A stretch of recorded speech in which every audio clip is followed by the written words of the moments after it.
저는 이 시간 길이 막혔을 때라는 제목으로 하나님 말씀을 증거하려고 합니다. 바울은 로마 교회 성도들을 방문하고 싶었습니다. 그래서 여러 번 로마를 방문하려고 시도를 했습니다.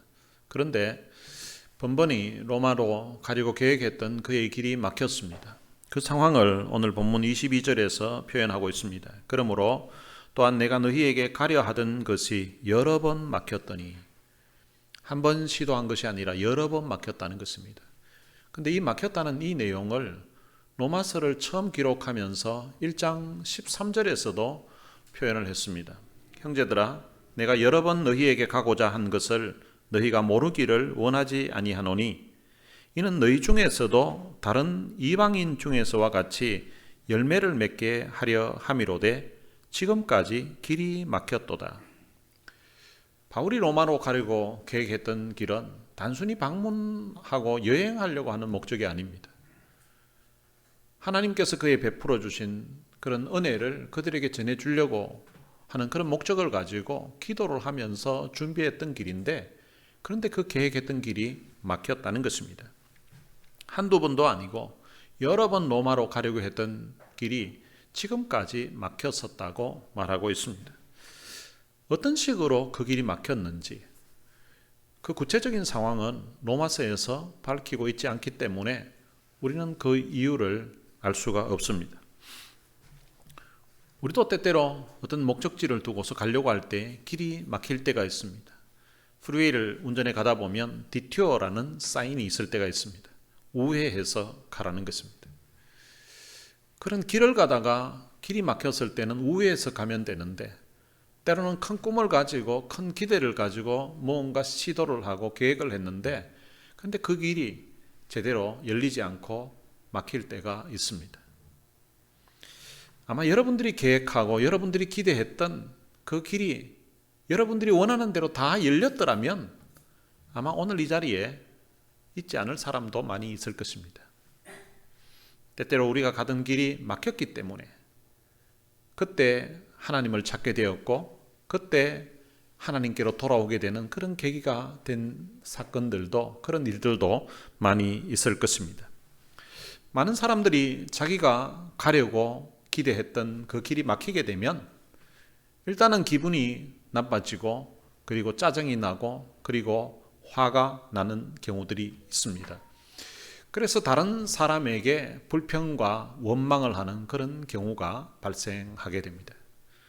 그런데 어떤 때는 길이 막힌 것이, 그때는 참 힘들고 그때는 길이 막힌 것 때문에 마음에 평안이 없었고 당황스러웠었는데, 지나고 나서 보니까 길이 막혔던 그것이 오히려 내게 더 유익이 되었다고 고백할 때가 있습니다. 바울의 경우도 마찬가지입니다. 만약에 사도 바울이 로마로 가려고 했던 그 길이 순탄하게 열렸었다면 어떻게 되었을까요?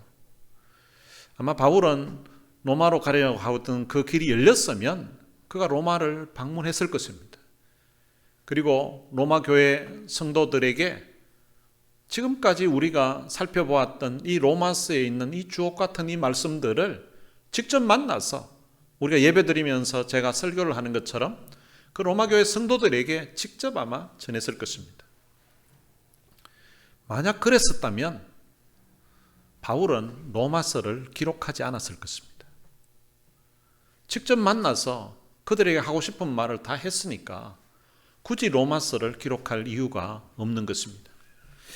만약에 사도 바울이 로마서를 기록하지 않았다면, 성경 가운데서도 성경 전체가 보석이라면 이 로마서는 그 반지라면 그 반지의 보석에 해당되는 부분이라고 할 만큼 너무나 참 귀중한 복음이 들어있는 이 로마서가 우리 성경 안에서 존재하지 않게 되었을 것입니다. 바울이 로마로 가는 길이 여러 번 막혔었기 때문에 그들을 사모하는 마음, 또 그들에게 이 복음을 전해주고 싶은 그 사도 바울의 마음이 이 로마서를 기록하게끔 했던 것입니다. 저는 30년 전에 캐나다로 가려고 했었습니다. 캐나다의 한 신학대학원에 석사과정에 유학생 비자를 입학 허가서를 받고 캐나다 대사관에서 유학생 비자도 받았습니다. 그런데 가려고 했던 그 길이 갑자기 막히게 되었습니다. 처음에는 그게 참 당황스러웠고 내 인생에 왜 이런 일이 생겼나 하고 힘든 그런 시간도 보냈지만 근데 그 길이 막혀서 미국으로 오게 되었습니다. 미국으로 왔기 때문에 제가 이곳에서 공부를 하고 또 이곳에 둘로서 교회를 개척할 수가 있었고 또 이곳에 교회를 개척할 수 있었기 때문에 지금 우리 성도들을 만나서 이렇게 함께 교제하면서 함께 예배를 드릴 수가 있게 된 것입니다. 그래서 저는 30년 전에 캐나다로 가지 않았던 그 사실에 대해서 하나님 앞에 아주 감사해하고 있습니다. 평상시에도 감사하지만 특별히 추운 겨울이 되면 더더욱 감사하다는 생각이 듭니다. 이 캐나다 토론토에는 이 날씨가 너무 추워서 그 겨울을 보내기가 힘든데 이 LA 따뜻한 지역에서 살게 된 것 자체가 너무 하나님 앞에 감사한 거예요. 특히 저희 집사람 같은 경우에는 이 추운 지역에 가게 되면 손 자체가 약간 이렇게 굳어지고 마비가 되는 그런 현상들이 있습니다. 그런데 이 따뜻한 지역에 오게 돼가지고 저희 집사람이 한 말이 하나님이 자기를 너무 사랑해서 캐나다 토론토로 가려고 했던 저를 그 비자 받은 것까지 취소시키시고 이 LA로 보냈다고 그렇게 합니다.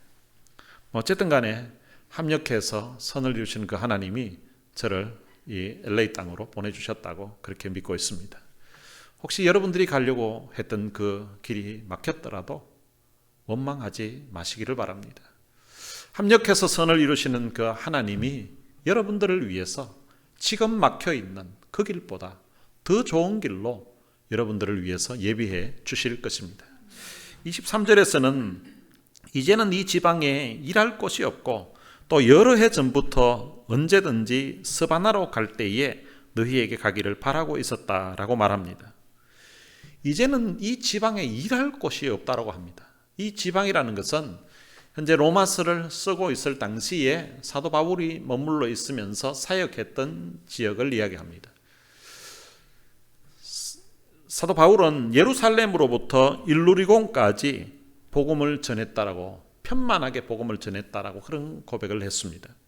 성경에 나오는 지역으로 치면은 에베소 그리고 고린도, 데살로니가, 갈라디아 이런 지역들을 이야기합니다. 그리고 빌립보 이런 지역에서 사도 바울은 두루 다니면서 그리스도의 복음을 전파했습니다. 얼마나 열심히 그 넓은 지역을 다니면서 복음을 전했으면 이제는 더 이상 그 지역에 복음을 전할 곳이 없다는 것입니다. 어느 도시마다 어느 마을마다 다 가서 복음을 전했기 때문에 아직 복음을 한 번도 전해보지 못했던 아직 복음이 들어가지 않은 그 지역에 가서 사도 바울은 복음을 전하고 싶다라는 뜻을 밝히고 있는 것입니다. 여러 해 전부터 언제든지 스바나로 갈 때에 너희에게 가기를 바라고 있었다라고 말합니다.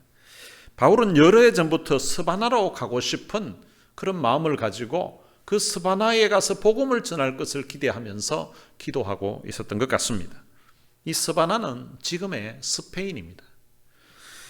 스바나는 그 당시 서쪽으로 로마 영토에 있어서 땅 끝이라고 할 수 있는 지역이었습니다. 바울의 스바나와 그리고 로마 방문 계획은 갑자기 즉흥적으로 생긴 것이 아니라 여러 해 전부터 준비하면서 계획했던 것입니다. 바울은 스바나에 복음을 전하러 가기 전에 로마 교회를 먼저 방문하고 싶었습니다. 바울이 스바나에 가서 복음을 전하기 전에 로마 교회를 방문하고 싶었던 이유를 24절에서 이야기합니다. 이는 지나가는 길에 너희를 보고 먼저 너희와 사귐으로 얼마간 기쁨을 가진 후에 너희가 그리로 보내주기를 바람이라. 바울의 바람은 스바나로 가는 길에 먼저 로마 교회를 방문하는 것입니다. 스바나는 그 당시 로마 영토의 서쪽 끝에 속해 있었는데 근데 그 당시에 많은 유대인들이 그곳에 이주하여서 살고 있었다고 합니다. 사도행전에 보면 사도 바울은 3차에 걸쳐서 전도 여행을 하게 됩니다. 지중해 전 지역에 다니면서 사도 바울은 복음을 전했습니다.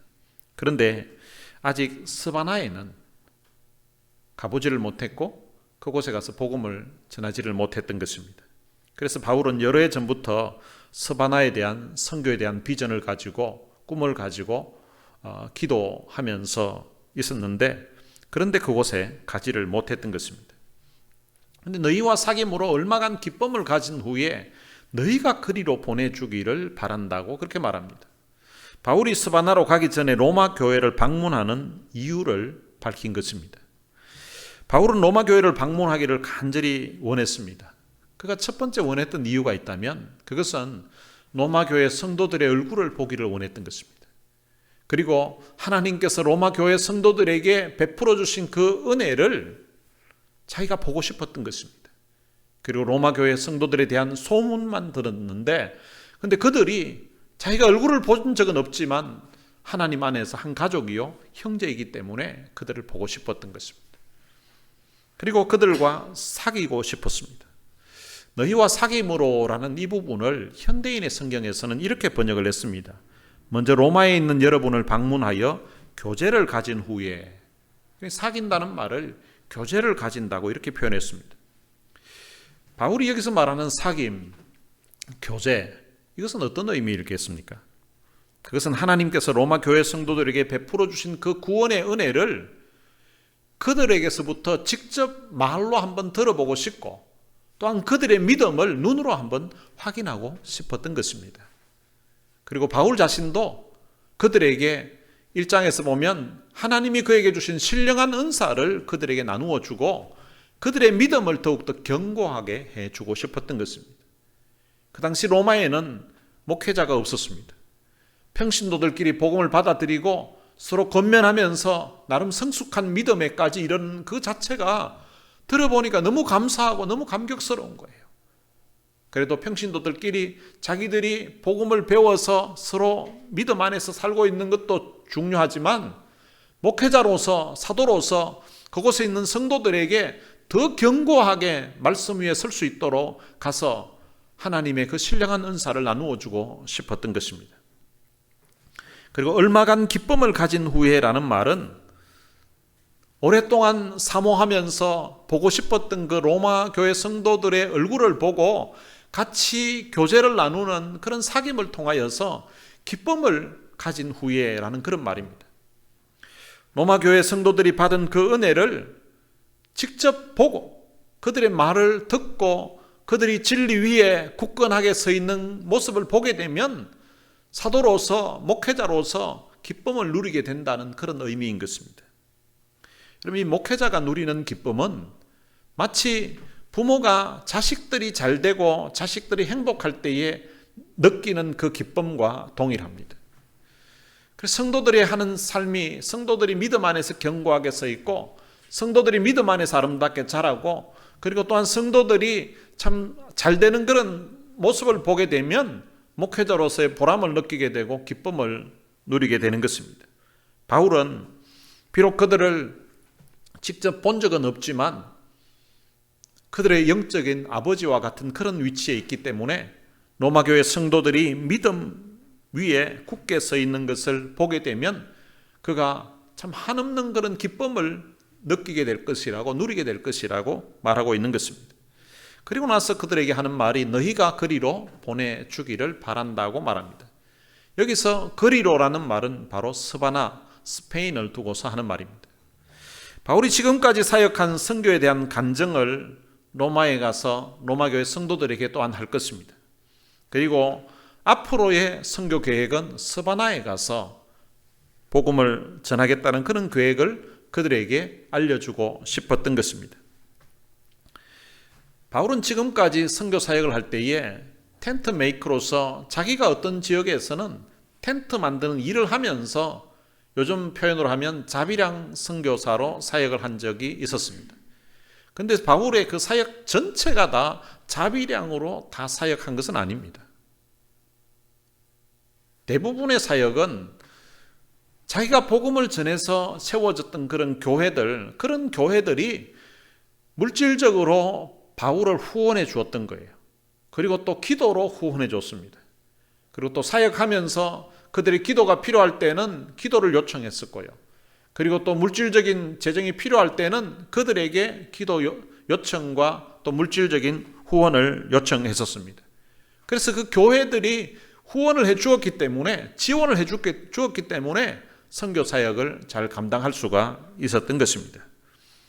그와 마찬가지로 이번에는 스바나에 가서 복음을 전하려고 하는데, 로마 교회가 스바나에 복음 전하는 이 일을 위해서 물질적으로 사도 바울을 후원해 주고, 그리고 또한 기도로 후원해 달라는 그런 취지로 말을 하고 있는 것입니다.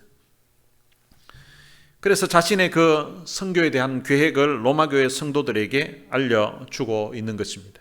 25절에서는 그러나 이제는 내가 성도를 섬기는 일로 예루살렘에 가노니, 지금까지 사도 바울이 로마 교회를 방문하고 싶다고, 그리고 스바나에 가고 싶다고 이렇게 이야기를 하다가, 근데 갑자기 그러나 이제는 내가 성도를 섬기는 일로 예루살렘에 간다라고 이렇게 말을 합니다. 바울은 로마 교회를 정말 가고 싶었지만 먼저 예루살렘을 가야만 하는 그 상황을 설명하고 있는 것입니다. 왜 바울이 그렇게 가기를 원했던 로마 교회 방문을 뒤로 미룬 채 먼저 예루살렘으로 가려고 했을까? 그 이유를 26절에서 밝히고 있습니다. 이는 마게도냐와 아가야 사람들이 예루살렘 성도 중 가난한 자들을 위하여 얼마를 기쁘게 연보하였음이라.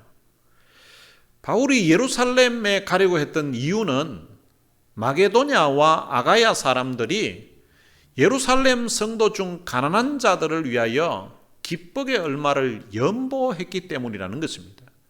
이 연보라는 것은 지금 우리가 사용하는 단어로 하면 헌금이에요. 아마 연세 드신 분들 중에는 아마 어릴 적에 교회에 헌금하는 걸 연보한다고 이렇게 표현한 적이 있었을 것입니다.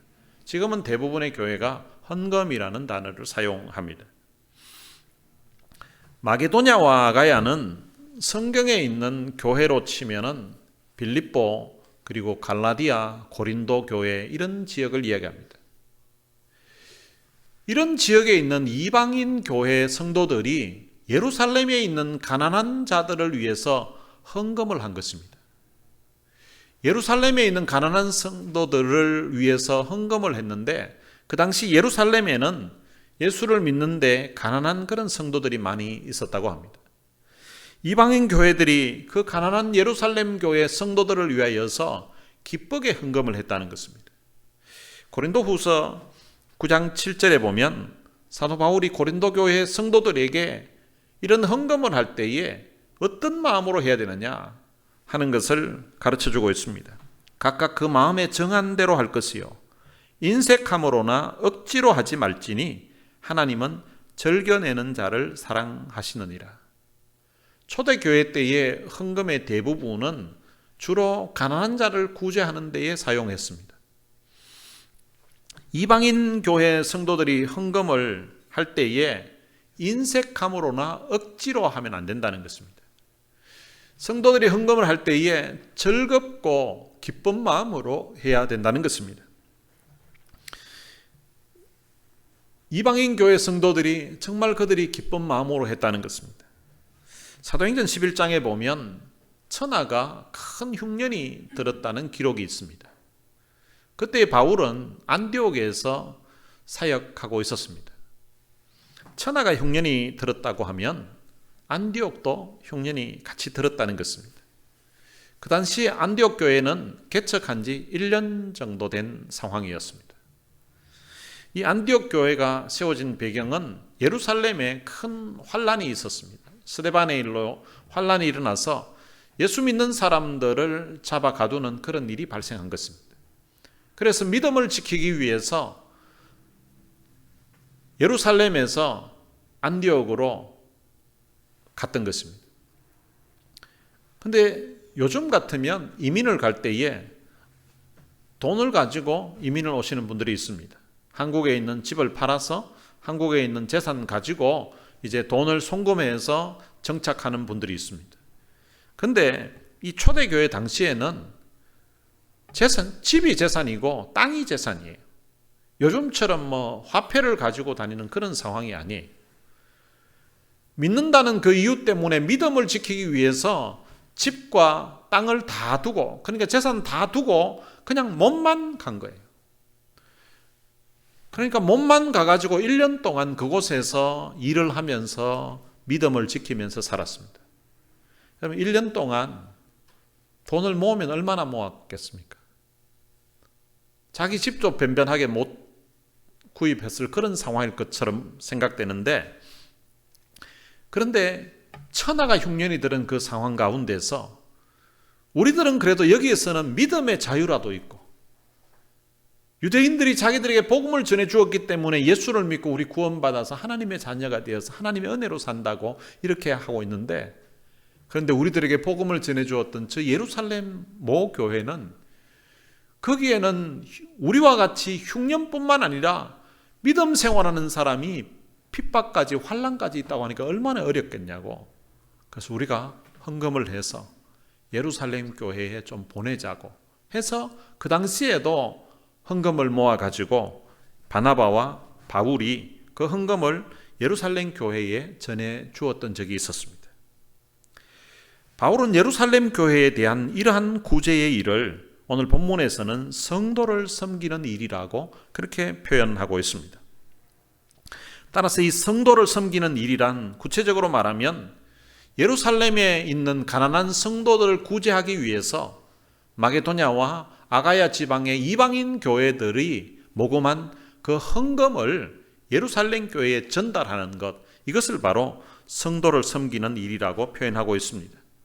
근데 그 헌금이 어떻게 모아졌는가 하면 27절에 보면 저희가 기뻐서 하였거니와, 구제해 주는데 정말 기쁜 마음으로 보냈다는 것입니다. 또한 저희는 그들에게 빚진 자니 만일 이방인들이 그들의 영적인 것을 나누어 가졌으면 육적인 것으로 그들을 섬기는 것이 마땅하니라. 사도 바울은 앞에서 여러 번 자기는 빚진 자라고 그렇게 고백을 했습니다. 그런데 사도 바울이 빚진 자였던 것처럼 이방인 교회 성도들도 유대인 교회 성도들에게 영적으로 빚진 자라는 것입니다. 왜 영적으로 빚진 자인가? 그 이유를 본문에서 밝히고 있습니다. 만일 이방인들이 그들의 영적인 것을 나눠 가졌으면, 이렇게 표현하고 있습니다. 이 영적인 것이라는 것은 바로 예수님을 믿음으로 말미암아 의롭다함을 받은 것, 다른 말로 하면 예수님을 믿음으로 말미암아 구원받은 것, 이것을 말하는 것입니다. 믿음으로 말미암아 의롭다함을 받은 그 이방인 성도들이 유대인들에게 영적인 빚을 졌다는 것입니다. 예수님도 유대인이고요. 그리고 예수 그리스도의 복음을 처음 받아들인 사람도 예수님의 제자들을 비롯한 유대인들이에요. 만약 예루살렘 교회가 그 유대인들이 이 복음을 이방 땅으로 전해주지 않았다면 그들은 예수 그리스도를 알지 못했을 것이고, 예수 그리스도를 통하여서 하나님의 자녀도 되지 못했을 것이고, 지금도 여전히 죄악의 어둠 속에서 헤매이고 있었을 것입니다. 그런데 예루살렘 교회의 그 유대인 성도들이 이방인들에게 복음을 전해 주었기 때문에 구원받아서 하나님의 자녀로 살게 되었다는 것입니다. 그러므로 이방인들은 예루살렘 교회의 그 유대인 성도들에게 영적인 빚을 진 사람이라는 것입니다. 물론 예루살렘에서 신앙생활하던 사람 유대인들이 와서 복음도 전했지만, 예루살렘에 있었던 그 성도들도 이들이 나가서 복음 전하는 것을 위해서 뒤에서 기도하고 후원하는 일을 했다는 거예요. 그렇기 때문에 이방인 성도들은 유대인 성도들에게 빚진 자라는 것입니다. 영적인 빚을 졌기 때문에 육적인 것, 이 육적이라는 것은 육신의 몸이 살아가는 데에 필요한 것을 이야기하는 것입니다. 그러니까 지금 그들이 전해주려고 하는 이 연보, 이 헌금, 이 돈을 이야기하는 것입니다. 이방인 성도들이 돈으로, 물질로 예루살렘에 있는 가난한 유대인 성도들에게 나누어 줌으로써 은혜의 빚을 갚는 것은 당연한 일이라는 것입니다. 영적으로 그들을 통하여서 복음을 받았기 때문에 지금 하나님의 자녀로서 은혜로 살아가는 이 사실로 인하여서 그들에게 복음을 전해주었던 예루살렘에 있는 그 유대인 성도들에게 물질적으로 그들에게 갚을 수가 있다면 이것은 마땅한 일이고 해야 되는 일이라는 것입니다. 그래서 28절에 보면 그러므로 내가 이 일을 마치고 이 열매를 그들에게 확정한 후에 너희에게 들렀다가 스바나로 가리라 라고 합니다. 바울은 이방인 교회에서 모은 헌금을 직접 예루살렘에 가지고 가서 자기가 전해주겠다는 것입니다. 여러분, 단순히 돈만 전해주는 일이라면 굳이 바울이 가지 않아도 되었을 것입니다. 신실한 그런 제자들이나 신실한 사람들을 통하여서 그 헌금을 예루살렘 교회에 전해주라고 이렇게 할 수도 있었습니다. 그런데 바울은 다른 사람들 편에 돈을 보내지 아니하고 자기가 직접 그 돈을 가지고 예루살렘으로 가려고 하고 있습니다. 그런데 사실은 예루살렘으로 가려고 하는 이 길도 막혔다고 할 수 있는 그런 상황입니다. 왜냐하면 그 당시 예루살렘에는 이방인들에게 복음을 전하고 있는 이 사도 바울을 죽이려고 하는 유대인들이 상당히 많이 있었습니다. 심지어는 바울 죽이기 전에는 밥도 안 먹겠다고 하는 그런 사람도 있었습니다. 유대인 성도들 중에는 이방인들에게 복음을 전하는 바울을 좋지 않은 시선으로 바라보는 이들이 많이 있었다는 거죠. 사도행전 20장 23절에 보면 그 상황을 이렇게 표현하고 있습니다. 성령이 각 성에서 내게 정언하여 결박과 환난이 나를 기다린다 하셨다고 합니다. 지금 사도 바울이 로마 교회 성도들에게 내가 예루살렘으로 가려고 한다고 하는 이 상황이 사도행전에서는 성령이 각 성에서 내게 정언하여 결박과 환난이 나를 기다린다고 계속 말해주고 있다는 것입니다. 각 성에서라는 말은 사도 바울이 복음을 전하면서 예루살렘으로 자꾸 가까이 가려고 하는데, 그런데 각 성에서 그때마다 기도하면 성령께서 자기에게 예루살렘에 가면 너 결박될 거라고, 그리고 거기 가면 너가 환난을 당하게 된다고 계속 거듭거듭 말해주고 있었다는 것입니다. 그렇게 그 마음에 앞으로 결박과 환난이 있다는 것을 자기 마음에 말해줌에도 불구하고 사도 바울의 각오는 이렇습니다. 내가 달려갈 길과 주 예수께 받은 사명, 곧 하나님의 은혜의 복음을 증언하는 일을 마치려 하면은 나의 생명을 조금도 귀한 것으로 여기지 아니하노라. 이것이 사도 바울의 고백입니다. 이런 고백을 하면서 그는 예루살렘으로 굳이 자기가 직접 가겠다는 것입니다. 바울은 예루살렘에 가게 되면 생명의 위협을 받을 수가 있는 상황이었습니다. 그가 예루살렘에 가면 결박과 환난이 그를 기다린다는 것을 누구보다도 잘 알고 있고, 각 성에서 성령께서 자기 마음에 계속해서 알려주고 있음에도 불구하고 그는 막힌 것 같은 그 길을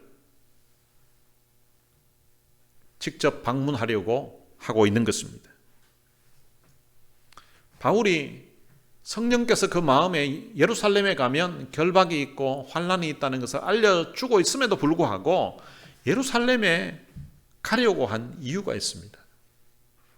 바울은 이방인들이 보낸 그 헌금을 오늘 본문에서 열매라고 표현하고 있습니다. 여러분, 이 헌금은 예루살렘 교회가 이방인들에게 복음을 전했습니다. 선교사를 파송하고 또 흩어졌던 자들이 가서 복음을 전했는데 이제 복음의 씨를 뿌린 거예요. 그 복음의 씨를 뿌린 그 결과로 얻게 된 열매라는 것입니다. 이방인들이 예루살렘 교회에 보내는 이 헌금은 그냥 단순히 돈 좀 있는 사람이 그냥 어려운 사람에게 도네이션하는 그런 차원이 아니에요. 이 헌금은 예루살렘 교회의 유대인들이 이방인들에게 복음을 전한 결과 얻게 된 소중한 열매라는 것입니다.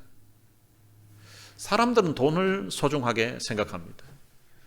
그래서 사람들의 관계가 돈 때문에 좋아지는 경우도 있고, 돈 때문에 심지어는 형제들 사이에도 부모 자식 간에도 문제가 생기는 경우들이 참 많이 있습니다.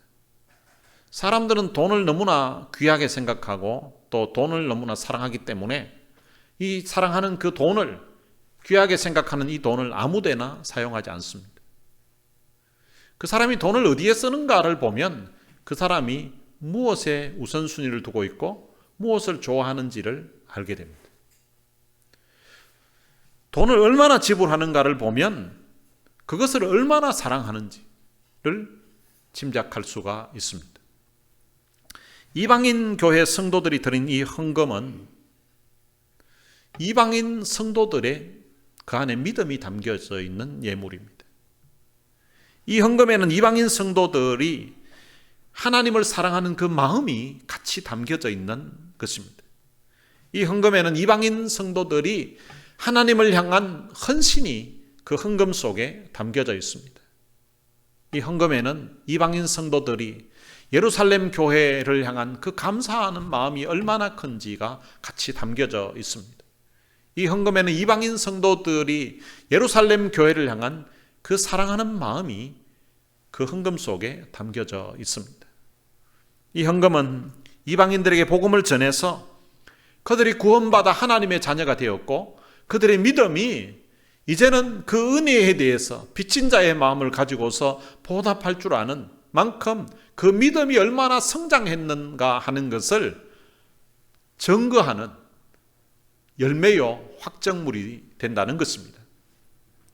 바울은 이 헌금을 전달하면서 그냥 돈만 주는 것이 아니라 이방인 성도들을 곱지 않은 시선으로 바라보고 있는 그 유대인 성도들에게 이방인 성도들도 유대인들과 같이 그들도 하나님의 자녀라고, 그들도 이제는 우리가 하나님 안에서 한 형제들이라고 하는 이 말을 예루살렘 교회 성도들에게 전해주고 싶었던 것입니다. 그래서 이방인 교회와 유대인 교회가 영적으로 다 하나가 되기를 바라는 그런 간절한 마음이 그에게 있었기 때문에 환난과 결박이 있다는 사실을 알면서도 그는 예루살렘을 방문하려고 했던 것입니다. 그리고 너희에게 들렀다가 스바나로 가리라 라고 말합니다. 바울은 본문에서 로마를 경유하여 스바나로 갈 선교 계획을 언급을 하고 있습니다. 그런데 바울이 실제로 스바나에 가서 복음을 전했는지의 여부에 대해서는 성경에 있는 바울 서신 어느 곳에서도 기록되어 있지 않습니다. 그런데 주 1세기 말에 로마에서 사역했던 교부 중에 클레멘트라는 사람이 있습니다. 이 클레멘트가 쓴 글 중에 고린도 교인들에게 보내는 편지라는 글이 있습니다. 그 글에 보면 이런 내용이 있습니다. 바울은 온 세상에 의를 가르쳤으며 이 의를 가르쳤다는 말은 바로 복음을 가르쳤다는 것입니다. 그가 서방의 끝에 도달했을 때 통치자들 앞에서 증거하였다는 글이 담겨져 있습니다. 여기서 서방의 끝이 바로 그 당시 스바나였다고 합니다. 클레멘트의 이 서신의 내용에 의하면 바울은 로마서에서 밝히고 있는 이 스바나에 가서 그가 복음을 전했다는 것을 알 수가 있습니다. 29절에서는 내가 너희에게 나아갈 때에 그리스도의 충만한 복을 가지고 갈 줄을 아노라 라고 말합니다. 바울은 그리스도의 충만한 복을 가지고 로마 교회에 갈 것을 확신하고 있습니다. 이 그리스도의 충만한 복이라는 것은 예수 그리스도께서 주시는 풍성한 복을 의미하는 것입니다. 그리고 30절에서는 형제들아 내가 우리 주 예수 그리스도와 성령의 사랑으로 말미암아 너희를 권하노니 너희 기도에 나와 힘을 같이 하여 나를 위하여 하나님께 빌어. 사도 바울은 그 로마에 있는 형제들에게 자기를 위해서 기도해 달라고, 자기가 지금 기도 제목을 이야기하는데 기도해 달라고 부탁을 하고 있습니다. 그 기도 제목이 31절에 나옵니다. 나로 유대에서 순종하지 아니하는 자들로부터 건짐을 받게 하고 또 예루살렘에 대하여 내가 섬기는 일을 성도들이 받을 만하게 하고 이렇게 되어 있습니다. 로마 교회 성도들에게 기도 제목을 두 가지를 이야기하는데 첫 번째는 유대에서 순종하지 아니하는 자들로부터 건짐을 받게 해달라는 것입니다. 사도 바울은 사도행전에서 밝힌 대로 성령께서 그 마음에 그곳에 가면 결박이 있고 환란이 있다는 것을 알고 있습니다. 사도행전 9장에 보면 유대인들이 바울을 죽이려고 해서 그 예루살렘에 더 이상 있을 수가 없어서 그가 이제 그곳을 떠나서 이제 다소로 간 그런 내용이 기록되어져 있습니다. 그러니까 그때 사도 바울을 죽이려고 했던 그 사람들이 지금도 여전히 사도 바울을 죽이려고 하는 그런 상황에 있었다는 것입니다. 그래서 유대에서 순종하지 아니하는 자들, 그런 사람들로부터 건짐을 받게, 그러니까 화를 당하지 않게 해달라고 이번에 자기가 예루살렘에 가게 되는데 거기에서 무사히 가서 소기의 목적을 달성하고 돌아올 수 있도록 해달라고 그렇게 기도를 부탁하고 있습니다. 그리고 두 번째 기도 제목은 예루살렘에 대하여 내가 섬기는 일을 성도들이 받을 만하게 해달라는 것입니다. 바울은 지금 헌금을 가지고 이방인 교회가 드린 그 헌금을 가지고 예루살렘 교회에 전달하러 갑니다. 그런데 이 헌금을 예루살렘에 있는 유대인 성도들이 받을 만하게 해달라는 것입니다. 감사한 마음으로 받을 수 있도록 해달라는 것입니다. 그럼 사람들이 돈을 좋아하지만 근데 그 돈을 누가 주는가에 따라서 그 돈은 줘도 안 받는다 이런 사람이 있거든요.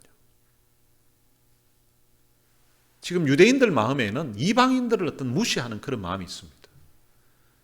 선교를 하지만 이방인들에게까지 복음을 전하는 이것을 못마땅하게 생각하는 사람이 있습니다. 그럼 한국 사람들 중에도요, 선교를 하지만 하나님이 선교사로 자기를 부르셨다고 해서 선교사가 되겠다고까지는 결단을 했는데, 근데 그 선교지를 정할 때에 일본으로 가라고 하면 나는 일본은 못 간다고 하는 선교사님들이 있습니다. 아프리카도 괜찮고 어느 나라도 괜찮은데, 아니 북한도 괜찮아, 중국도 괜찮아. 그런데 일본은 못 간다고 하는 사람이 있습니다. 우리 한국 민족 정서에 36년 동안 워낙 학대받고 살아왔기 때문에 일본 이러면은 거부하는 그런 마음들이 있는 거예요. 그래서 월드컵이라든지 올림픽 이런 경기 하잖아요. 축구를 하든지 이렇게 하면 8강 안 들어가도 괜찮아. 하여튼 일본하고 이기면 8강 안 들어가도 한국 사람들이 막 기분 좋아하고 막 열광하는 그런 경우를 보게 됩니다. 마치 그런 느낌처럼 유대인들 성도들 중에서 이방인들에게 복음 전환 자체를 싫어하는 사람들이 있는 거예요.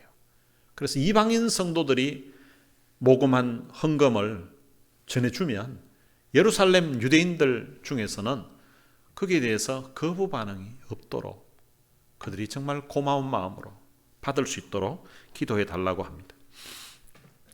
그리고 32절에서는 나로 하나님의 뜻을 따라 기쁨으로 너희에게 나아가 너희와 함께 편히 쉬게 하라. 이 모든 예루살렘의 그 사역을 마치고 로마 교회에 가서 그 성도들과 함께 편히 쉬고 싶다는 마음을 전하고 있는 것입니다. 그리고 마지막 절에서는 평강의 하나님께서 너희 모든 사람과 함께 계실지어다. 그럼 참된 평강은 하나님으로부터만 오는 것입니다.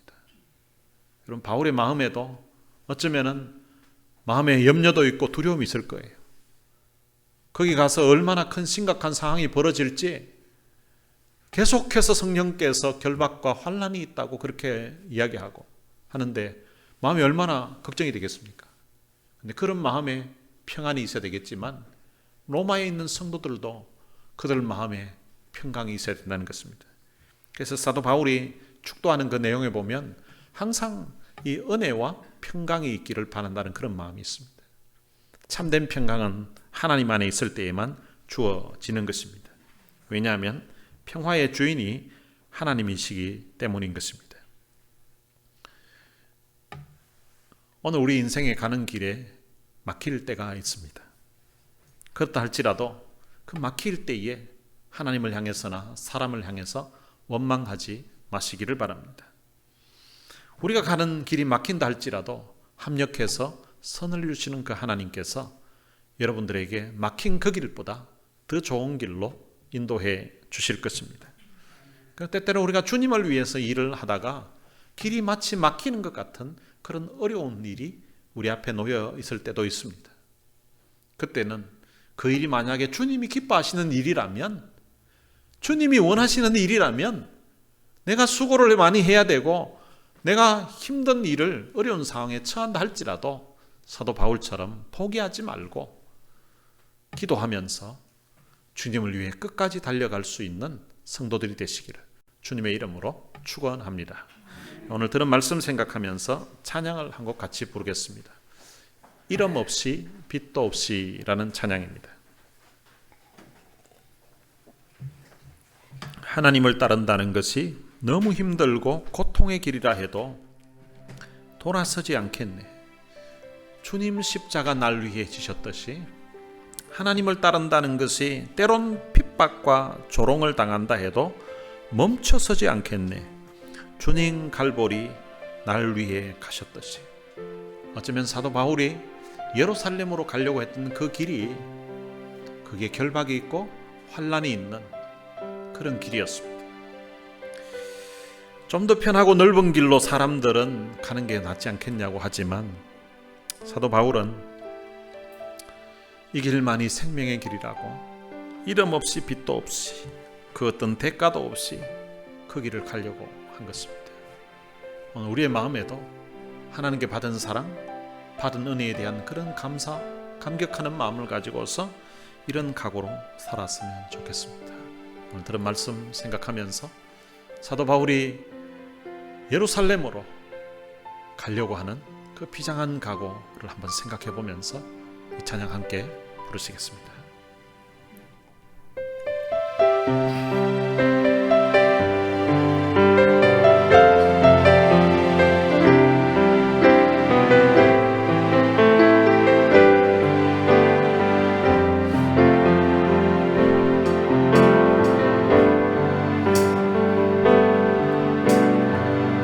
하나님을 따른다는 것이 너무 힘들고 고통의 길이라 해도 돌아서지 않겠네. 주님 십자가 날 위해 지셨듯이 하나님을 따른다는 것이 때론 핍박과 조롱을 당한다 해도 멈춰서지 않겠네. 주님 갈보리 날 위해 가셨듯이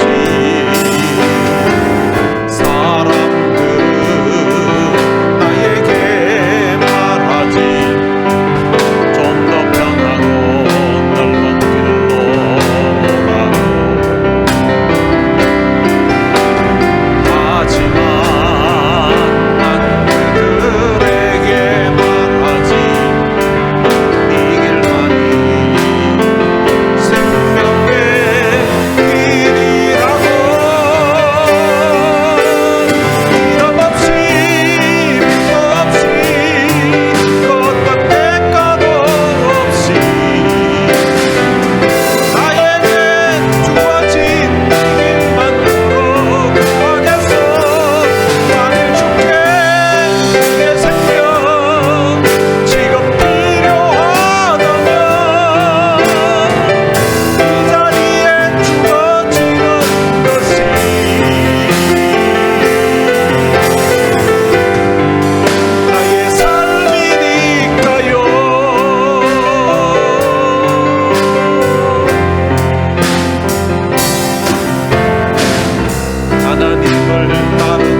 말씀 생각하면서 우리 같이 한번 기도했으면 좋겠습니다.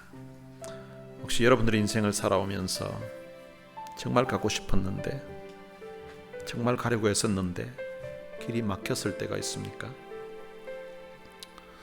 지금 혹시 그 상황을 한번 돌아보면 지금 상황은 어떻습니까?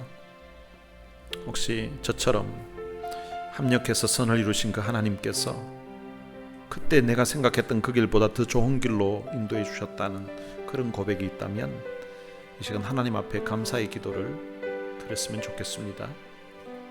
그리고 우리도 주님 기뻐하시는 일이라면 때로는 힘이 들 때도 있고 때로는 부담이 되어도 사도 바울처럼 그 길을 기도하면서 주님 영광을 위해서 우리가 달려갈 수 있으면 좋을 것 같습니다. 사도 바울이 자기를 위해서 기도해 달라고 부탁했던 것처럼 오늘 목회자들도, 오늘 주의 종들도 성도들의 기도가 필요한 사람들입니다. 저를 위해서도 여러분들이 기도해 주시기를 바랍니다. 그리고 우리 교회에서 후원하고 있는, 협력하고 있는 우리 선교사님들을 위해서도 그들을 위해서 기도해 주시기를 바랍니다. 이 시간 들은 말씀 생각하면서 우리 지금 같이 한번 통성으로 기도하시겠습니다. 살아계신 아버지 하나님, 은혜를 감사합니다. 우리들을 하나님의 자녀로 삼아주신 것 참으로 감사합니다.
살아계신 아버지 하나님, 은혜를 감사합니다. 오늘 우리가 걸어가는 그 인생길에도 때때로 길이 막힐 때가 있는데, 길이 막힌다 할지라도 그것 때문에 원망하고 불평하지 않도록 도와주시고 합력해서 선을 이루시는 그 하나님의 승리를 미리 내다보면서 하나님 앞에 감사함으로 나아가는 저희들 될 수 있도록 은혜를 베풀어 주옵소서. 우리가 때때로 부담이 되기도 하고 때로는 우리가 힘든 일이라 할지라도 그 길이 주님이 원하시는 일이요 주님이 기뻐하시는 일이라면 사도 바울처럼 정말로 결단하고 기도하면서 주님 영광을 위해서 달려갈 수 있는 그런 믿음 저희들에게 허락해 주시기를 원합니다.